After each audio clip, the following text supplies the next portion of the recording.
pockets of special projects in Ottawa, as opposed to putting the capital money required over the years to actually pay for the upgrades. That's what you'd normally do. Just any homeowner would do as well too, is that you would plan, if you know your roof's going to be going in 10 years, well, start to plan to actually fix that roof, and to make sure that you're not going to actually at one day realize, okay, I need the roof, the porch, the foundation, the painting, the scaffolding, all done at once. Well, you know why? Is because if you put all that off and you don't do any of those minor upgrades, that's what you're left with. And that's what these guys did. They hollowed this thing out and basically wrung every single penny outside this out of this building, and they shipped it up to Ottawa for their pet projects, as opposed to reinvesting in it. I can tell you in Ottawa right now, there's scaffolding everywhere around Parliament Hill for good reason. Canadians believe we want to protect our heritage there, but at the same time, we can't have such a double standard.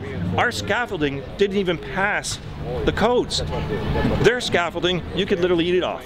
It's unbelievable. It's sterling. And a lot of it's covered too to protect people all around the building. It goes up the high towers. It's everywhere. It's on West Block, East Block, Center Block. We have all that work being done around there. Excavation equipment's everywhere. Across the road, they're doing the Wellington building, they're doing the old bank.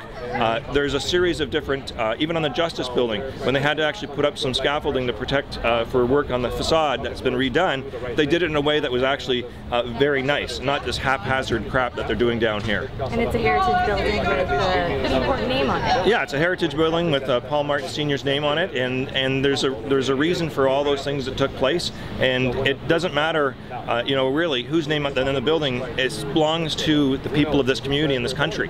And if we're just going to smash all our heritage down, it really is hard to know where you're going when you don't know where you're coming from.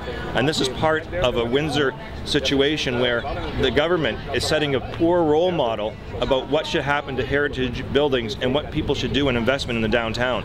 This is the worst time to actually be doing is having this debate, because we have a chance to turn some of our buildings around down here and some investment, but it sends such a cool message to anybody else that when your own federal government is abandoning its own building, which, by the way, they don't have to go by federal codes and municipal codes as well too, because they're exempt, and that's why the Mackenzie Hall building is in such disarray, is because they skirt those for shortcuts. And again, all that extra money that they save, they've been shipping up to Ottawa for I don't know how many decades, as opposed to reinvesting it in capital projects on this building.